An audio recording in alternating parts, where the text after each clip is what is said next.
Welcome to episode 1 of whatever we're going to call this show. This is a pilot episode of a wrestling podcast with, again, a revolving door of co-hosts. Today on the show, you have me, of course, the Phil. You have Kyle from TheTechnofiles.com and Adam from Kingston.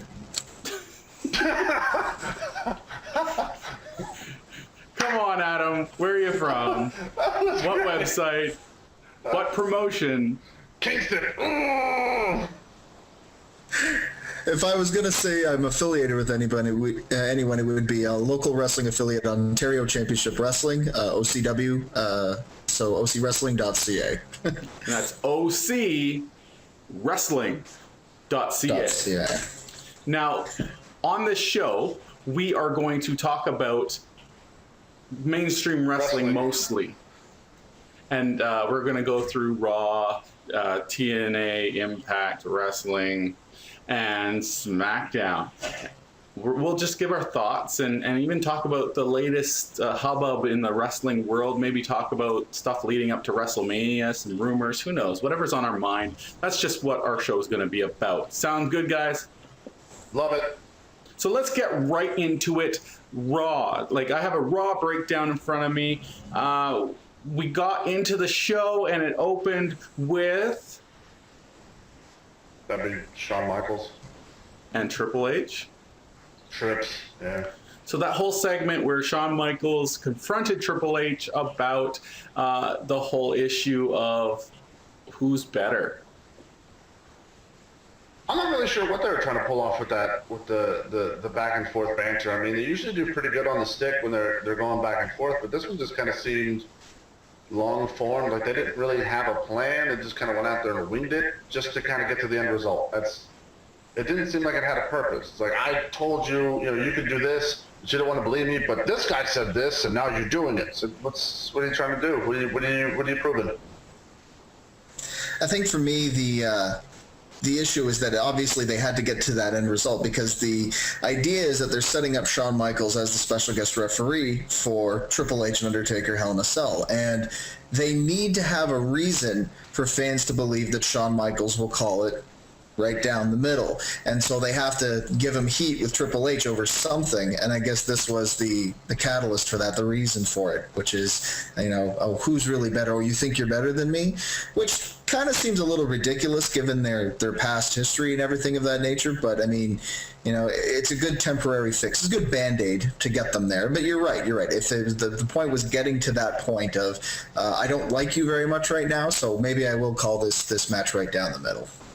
So I like how I thought I was going to hate this whole storyline because Triple H and Undertaker again really, it got a lot of criticism last year. I'm not seeing nearly as much criticism this year. It's the third in the series of these two guys, and Triple H already lost twice. What are your thoughts on them bringing it up again? Beating a dead horse. I really don't think they had anybody for Undertaker, and they felt, all right, we'll just throw Triple H in there. He's good. So that's how I see it.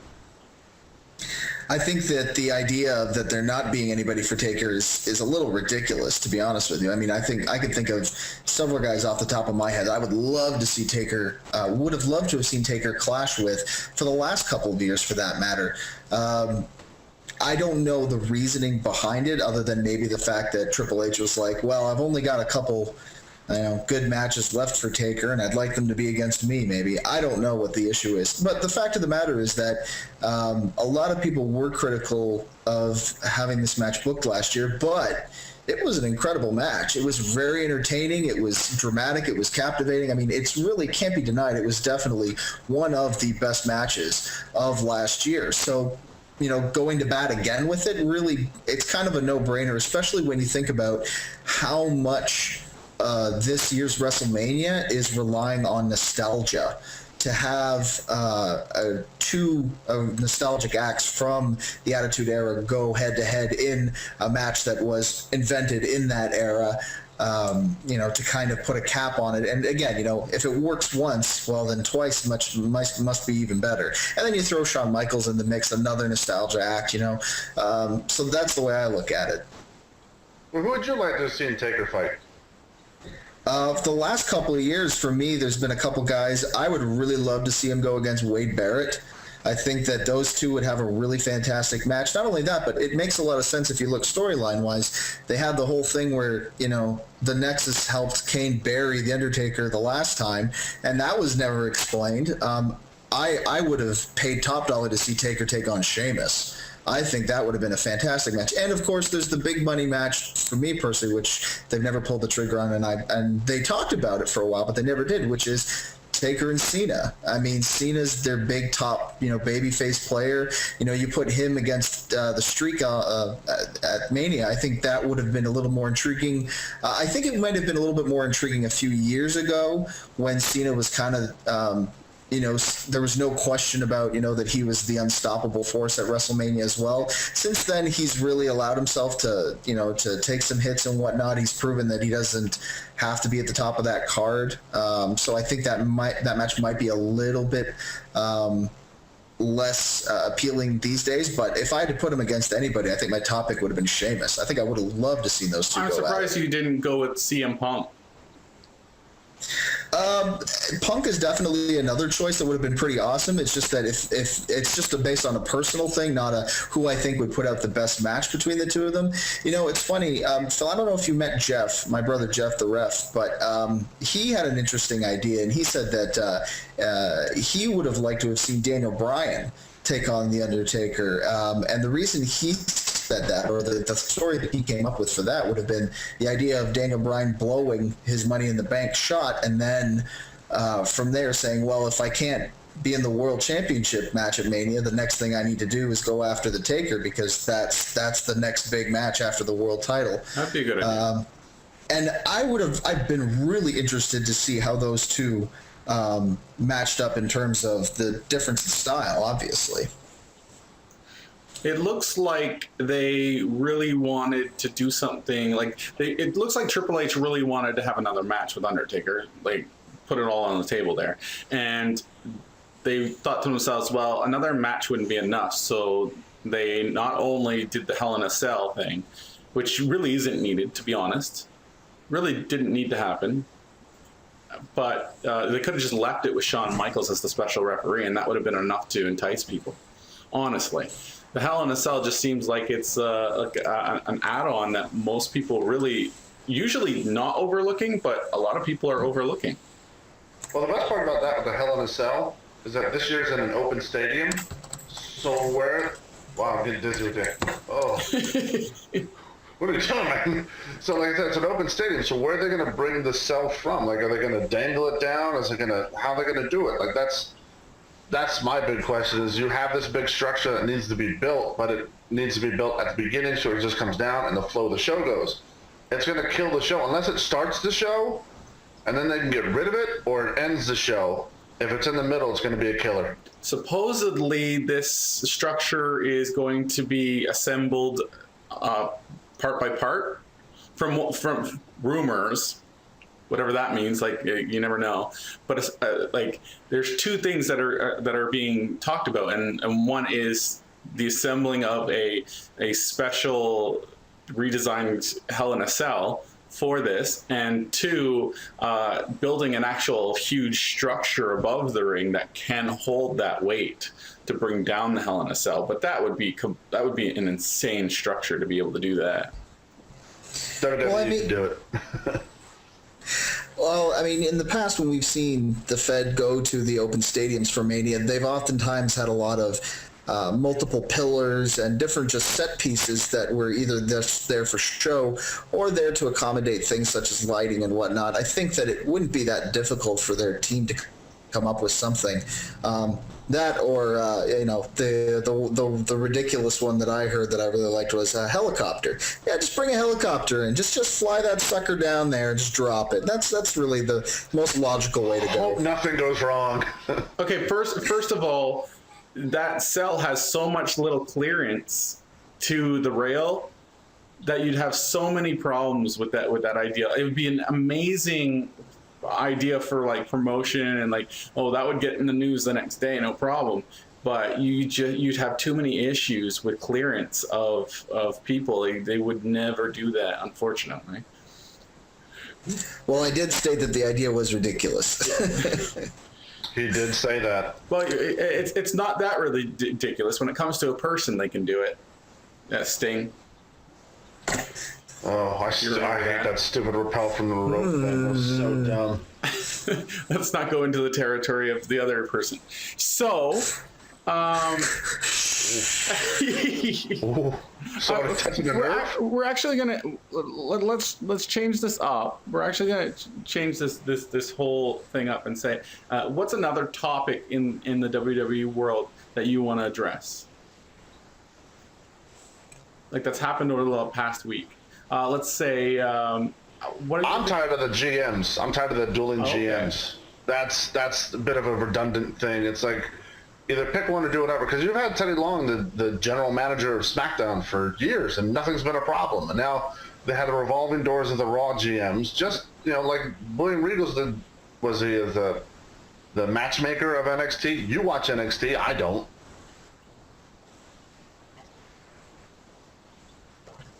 What is he? When it comes to that, I'm actually I'm pretty sure he's the general manager of NXT, but I completely disagree on the Dueling GMs. I love that story. I think it's going to allow for a lot more talent to get a spot on the Mania card in what I'm hoping will be a big 8-man tag or 10-man tag for control of both shows. And not only that, but come on, man, Super Ace. He is entertaining as hell. He is one of the funniest people on the show. And I mean, I love seeing him banter back and forth with Peanut Head there on SmackDown. I think he's great. I think it's a fantastic story. Yeah, my hemorrhoids are just as entertaining as Super Ace. But no, I'm talking about the storyline in general, the dueling general managers. It's been done before. It's not the first time. It's not going to be the last time. Just, I don't know if John Laurinaitis has blackmailing on Vince McMahon where he wants TV time, or they're just like, look, we can make anybody a star. Oh, I think it comes from the CM Punk thing. Like, I think they had a original idea that they were hoping to go for CM Punk versus Johnny at WrestleMania as like a culmination of everything that happened. I know you guys are looking at me funny, but a culmination of everything, or at least have John, at least have him be in the corner of someone. And then have, if CM Punk wins, they wrestle. Oh, good. Another gimmick match. That's fantastic. But another one we need at WrestleMania. Worked because they had a huge following with their storyline. Their storyline was entertaining, at least in my opinion. Like, I wanted to see what CM Punk would do next to John Laurinaitis. If they would have kept it campy and fun, like CM Punk's usually doing with his promos and various other things like he's done in Ring of Honor, then I could see it going far. But they, again, WWE dropping the ball on a good storyline and just kind of pushing it out real quick just to get the next one going. Like, all right, this could be fun for a couple weeks, but now we got to start transitioning into Royal Rumble. So we got to dump this. We have this option of Jericho, so let's just go with this. Which will work. Don't get me wrong. It's an awesome. It's Jericho versus CM Punk is going to be great. It's going to steal the show in some ways, but yeah, it's just the going back to the dueling managers thing. It's the only reason it's there is like Adam said, it's going to be a big tag team match so that they can get more talent on WrestleMania. And probably 4 or 5 guys, probably 5 on each side. So they have that match, and whoever wins. Then he runs both SmackDown and Raw. But then what happens to the other guy? He's going to want retribution. So then it's going to keep going on, and then it's going to be another match later on. It just, there doesn't seem like a definite ending. Well, I think, one thing that was someone had brought up and suggested is that of the two, it's probably more likely that Laurinaitis would get control because it's always better to have a heel in an authority position to screw over the faces. And that being said, Long has himself a lot of experience as a manager, both in the NWA, WCW, and in the WWE. Now, personally, I think, his talents as a speaker could probably be put to good use doing something like that. I mean, look at a guy like Ezekiel Jackson. Like, I mean, he could use a mouthpiece. Justin Gabriel's another guy who could really use a mouthpiece if needed, So something like that might actually be good for the others. Or, Johnny Ace isn't there as on-air talent primarily. I mean, he says it every week, right? He's the executive vice president of talent relations. So they could just decide, once Long gets a hold of this, just to write him out of it. And if not, then again, you're not going to hear me complaining, because I say give me more Johnny Ace. I think that guy's he's funny as fuck. Yeah, I wouldn't be surprised if the end result is the winner or the loser of the two teams, the general manager who is the head of that team is gone, like has to retire from that show, or one general manager takes over both shows. But I still see, like, the next day on Raw it being changed up, and it's saying like Theodore Long is back on SmackDown, because he's I don't see him leaving SmackDown. He's accepted as the general manager. He's a staple of SmackDown. But I can see Laurinaitis going away, like you said, Adam, and going back to his role and not being on TV for a while. Even though, let's be honest, Laurinaitis might be boring, but he's getting the booze that as much as like Vicky's had gotten in the past, and it's surprising that, going on another tangent here, it's surprising that they do not keep up with these opportunities, like Vicky Guerrero. Now, I know she was being used to help other talent get a mouthpiece. I understand that, but she's been lost in the shuffle again. I know she can come back at any point, but she's been lost in the shuffle. No one cares. Laurinaitis gets a shit ton of booze. I'm sure he'll be lost in the shuffle again too. Well, WWE, they always drop the ball when it comes to managers. They never really, since Bobby the Brain Heenan and Jimmy Hart, and let's see who else you got. You got a whole bunch of Freddie Blassie, all the big time Mr. Fuji's. All those managers were great because they got all the guys that couldn't talk on the big stage. They had people that you could hide deficiencies, could do whatever. Like Paul Lee, when he had his Dangerous Alliance, those guys couldn't talk, but Paul Lee sure could. And he was able to bring those guys along, but those days are over. In the mainstream of WWE, the male managers or even female managers aren't what they used to be. They're now just more like a side piece. There seems to be a mentality in the WWE, from my personal perspective, is that there seems to be a mentality of why hire 5 or 6 managers when we have Hollywood writers who can just write what these guys should say, and that should be good enough. Or I have it on my wrist. Yeah, exactly. Or the mentality might have switched to, we don't need managers anymore. They're just an additional cost, because now maybe the whole idea has been that in this new WWE world, if you can't talk, then you sink, and that's pretty much all there is to it now. And again, that's just a personal view. That's certainly, obviously, I don't have insider knowledge or anything, but that could be just one way of looking at it from that perspective. I don't know if that's the case, but there it is. It looks like that's the case. I completely agree with you in terms of, like, who was it? It wasn't Tommy Dreamer. Someone with WWE was saying that when you have the first thing that they look for is the look, and then they tell you to come in, and when you're doing like a tryout in front of them, they want to see you before you wrestle. They want to see that you have what it takes in front of the mic. You have mic skills. You have personality. Because if you don't have personality, there's no point in bringing you in. If you've got, I think it's Mick Foley. Yeah, it might be. If you have like half talent, but you've got insane mic skills, insane personality, they can bred you to be better. They can bring you into OVW. They can bring you That's old school, isn't it? A Florida Championship Wrestling. They can bring HWA. they can bring you into these things, and they can try to make you better. But if you don't have personality, you're gonna die. You're gonna go downhill. Fair enough. And I think that's absolutely correct, because now the biggest complaint that I hear from a lot of fans is about the WWE's in-ring product, for the most part, is everybody's the same. And really, that's Florida Championship Wrestling has become a wrestling factory, a WWE factory, a wrestler factory. It produces the same cookie cutter wrestlers. And so when you have guys like CM Punk who stand out, greatly stand out, and kind of move against the grain, they stand out like a sore thumb because they are not cookie cutters. So yes, I can definitely see where you're coming from with that, Phil, and I would highly believe that to be the case. Well, I'm going to counter your Florida Championship Wrestling thing, because now they've added a lot of hot indie stars. Chris Hero, Claudio Castagnoli, John Moxley.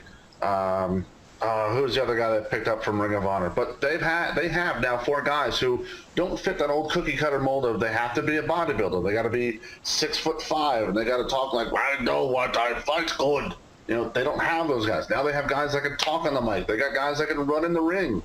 But you got Richie Steamboat, the great son of Ricky the Dragon Steamboat, who doesn't fit the mold. Like I think they're starting to break that trend of they have to have the same body type. But the thing that's going to differentiate them is they have to do in-ring movesets that are a little bit different, like Daniel Bryan bringing in submissions a lot more. CM Punk bringing back Macho Man Randy Savage's big elbow drops.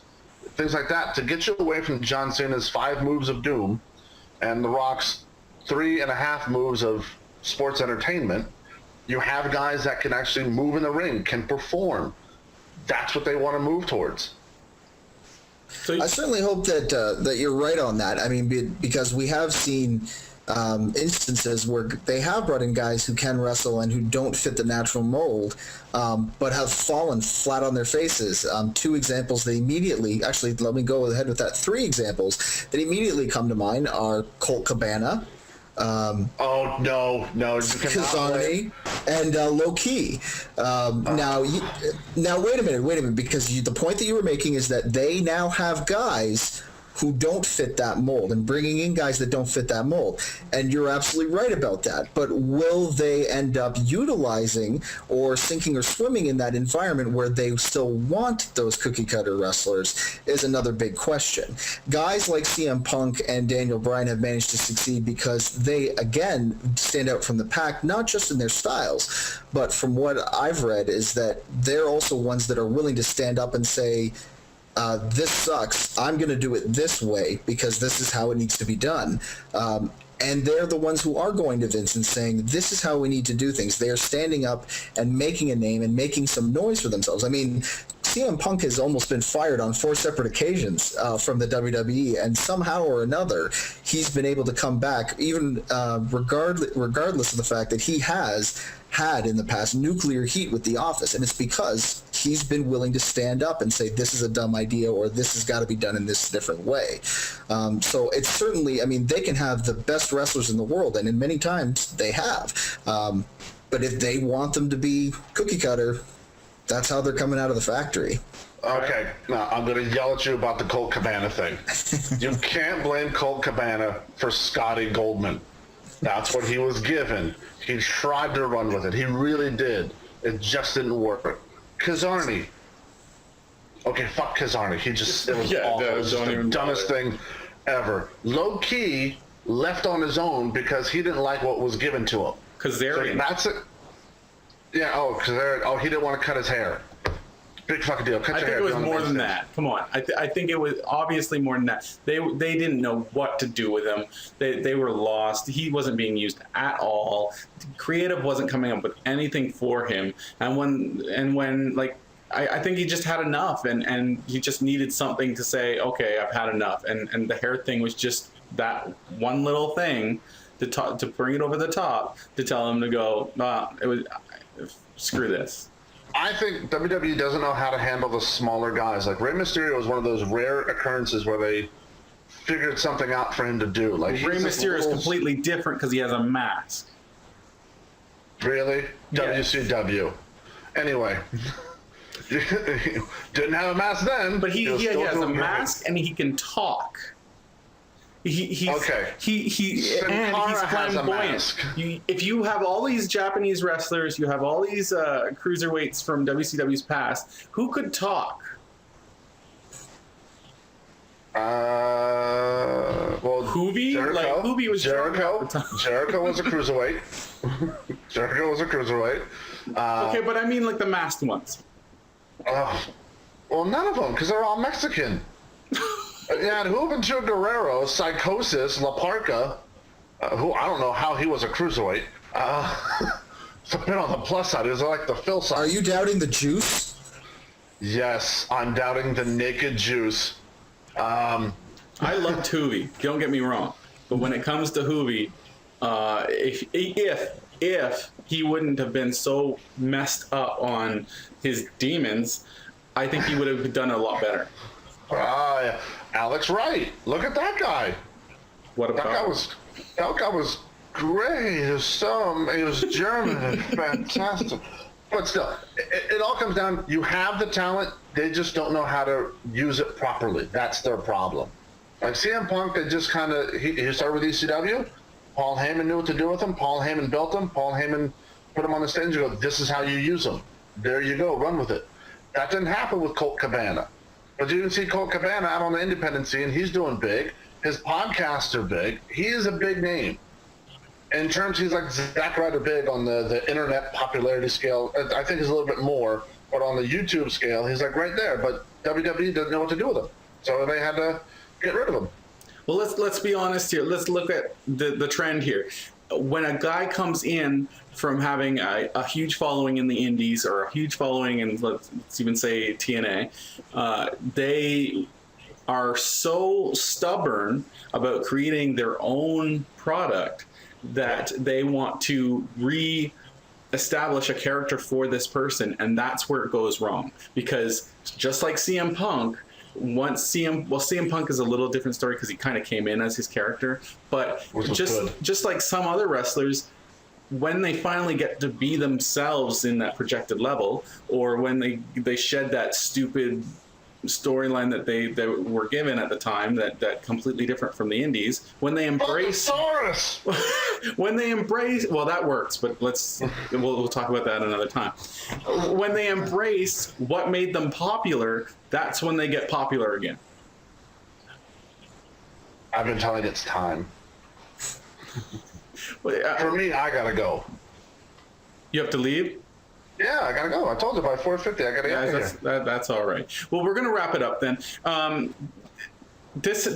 Actually, I think this is what we're gonna go for the concept of the show from now on. We'll bring in a couple topics from the past week. We'll discuss them in we'll just have a debate. That works. We're gonna talk about bad gimmicks. Bad what? Bad gimmicks. Yeah, bad gimmicks, just over time or currently. That'll be an interesting conversation because a lot of gimmicks that people consider bad, I love. So that'll be an interesting conversation for sure. I shudder to think, what do you think is a good gimmick? I mean, again, you also have to understand, I'm not saying what is necessarily good or bad. I just know what I like. I mean, because wrestling is an art form in that sense, in that, people who like Picasso might not necessarily like Da Vinci. Are they both great artists? Absolutely. But I mean, in the same reason that you can show a guy a Chikara tape and they'll instantly fall in love with it, and then hate 1980s Japanese stuff, whereas other guys will, think the exact opposite of the other thing. Okay. So it all depends. Before we get into a topic, because Kyle has to go, we're going to wrap up the show. Episode 2 will have talks about gimmicks. We'll also bring up, during that talk, the Funkasaurus. We'll say what our opinions are on it, and then we'll talk about anything anything that we care to talk about that's happened in the past week, and that'll be on episode 2. We don't know when that'll come to you, and that'll be on our show that's not titled yet, but I'll come up with a title very soon. This is a great thing. Like, we don't know when it's coming. We don't know what it's called, but just watch us. It'll be great. And we don't know if we'll have the same co-host. I might fire someone. I might have a match with them with 5 guys taking on 5 guys, and hopefully it'll be in a ring. Oh, I'm ready for a gimmick. Oh, let's go Battle Royal. Or as you Canadians would say, a Battle Royale. Kyle's going crazy again. Thank you, everyone, for coming. Let's go through the plugs. Adam, plug. Let's have everybody visit www.ocwrestling.ca and check out our weekly internet show there as well, OCW Interaction. And you can get that on YouTube under what YouTube account? YouTube /OCW Interaction. Pretty simple. There you go. Thanks for coming, Adam. And Kyle, where are you from? What do you do? God, I forget. I review techs and gadgets for thetechnophiles.com. That's my own website. You can find me at www.thetechnophiles.com. Follow me on Twitter at Kyle Lashir with my last name. Phil will put it right down there, I hope. And fix it up. And check me out in Technophiles and YouTube, all my Technophile videos. And I'm the Phil, and I do this show and allforgeek.com. And the other show, and the other one. 56 other shows, and we'll see. That one. All right, thanks, guys, and see you next week if you're here. And if you're not, well, episode 2 goes on without you. You've been fired!